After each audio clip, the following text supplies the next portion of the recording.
What is going on, Lucid fans? Welcome back to Financial Journey. So despite all the fear out in the market, I want to talk on how institutions are still backing Lucid. So I'm going to be talking about that in addition to the new analyst rating. So I'm going to explain all of that fun jazz. Before I do, making sure you guys hit that thumbs up and subscribe is always greatly appreciated.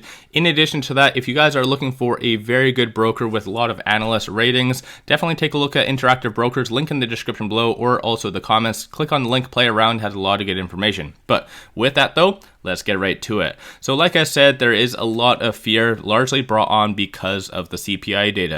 But technically, even Bank of America is saying that the bottom is not in. So that's one of the things that you just need to keep in mind. But despite that though, institutions and analysts are still really valuing and seeing the big discount in Lucid. So this was the analyst rating that did come out a couple days ago from RF Lafferty. So in general, it does give a $19 price target and it largely likes Lucid because of the battery technology. So it's kind of a little bit more backwards. It's funny to see a lot of analysts jumping on board and giving ratings on Lucid when this technology has been around for give or take and known for most likely around a year, just shy of that. So it's interesting to see that, but again, it goes to show that Lucid is still on the radar on a lot of analysts, which it does give Lucid a very good overall kind of standing, if you want to call it that, coming from an investor standpoint. So that's always a good thing. In addition to that, I always like to give you the data points, what's happening behind the scenes. So what big money is doing, whether they're buying, selling, whatever it might be, I like to see and analyze that information. So based on this updated information from Q2 2022,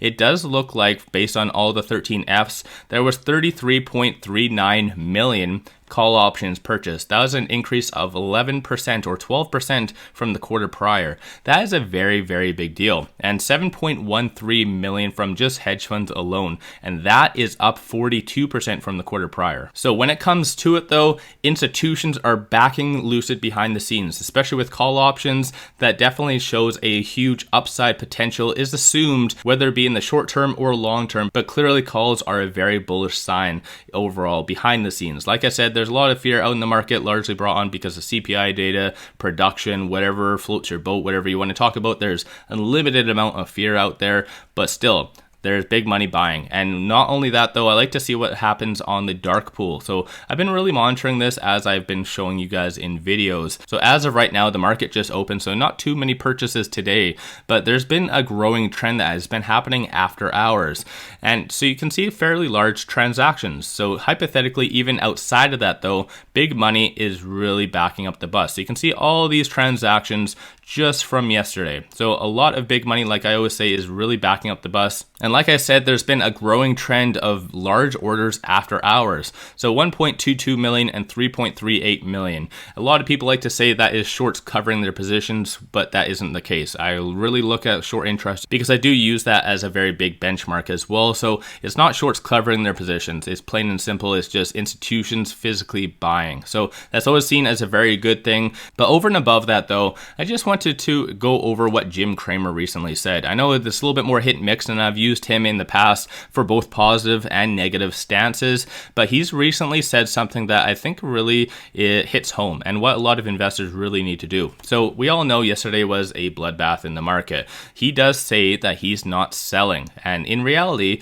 that's what a lot of institutions are doing. So in reality, it might not necessarily be the bottom, similar to what Bank of America just recently said, but it's not a time to sell because a lot of people out there are giving a lot of price predictions, some of which are somewhat accurate, some not. But at the end of the day, you guys need to do your own due diligence, trust your gut, especially considering none of us, or myself included, are not a financial advisor. So when you do your own due diligence and you trust your gut, I think things just work out to be better. And this is why if you do trust your gut, similar to what Jim Cramer is kind of saying, then you don't sell during downtrends. If anything, that is a little bit more appealing to add to your position, because looking on more so the technicals, when things are going down, if you sold right here, then you would have missed out on everything. Again, there's obviously certain criteria when you need to sell, when you need to buy, But I think generally speaking, just because of fear around CPI and overreactions, this is the time when you need to buy, especially when there's so much blood in the market. Like I always say, this is only for entertainment purposes, so do your own due diligence at the end of the day.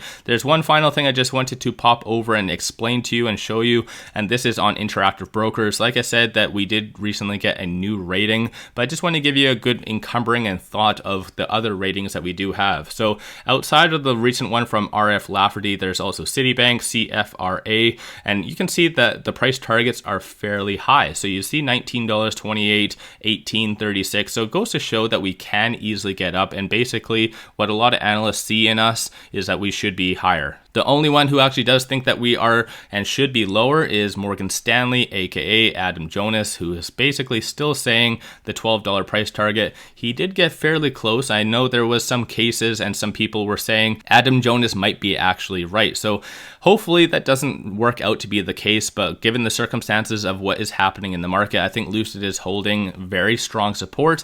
And in general, though, that can just show us that we are meant to go up higher. So let me know your thoughts on that in the comments below. If you haven't already, hit that thumbs up and subscribe is always greatly appreciated. And if you do like my channel and support the growth, take a look at my memberships, link in the description below, or just hit the join button at the bottom of the screen. And like I said about Interactive Brokers, if you do like a lot of this content, whether it just be analyst ratings, forecasts, or even if you do like the Elliott wave, for instance, right here, it goes to show and gives you a good analyst all the data tools that you need to make sound decisions. So I really like using Interactive Brokers. So again, the link is in the description below and also the comments. But with all that, I appreciate you guys watching. Let's all make a lot of money on Lucid.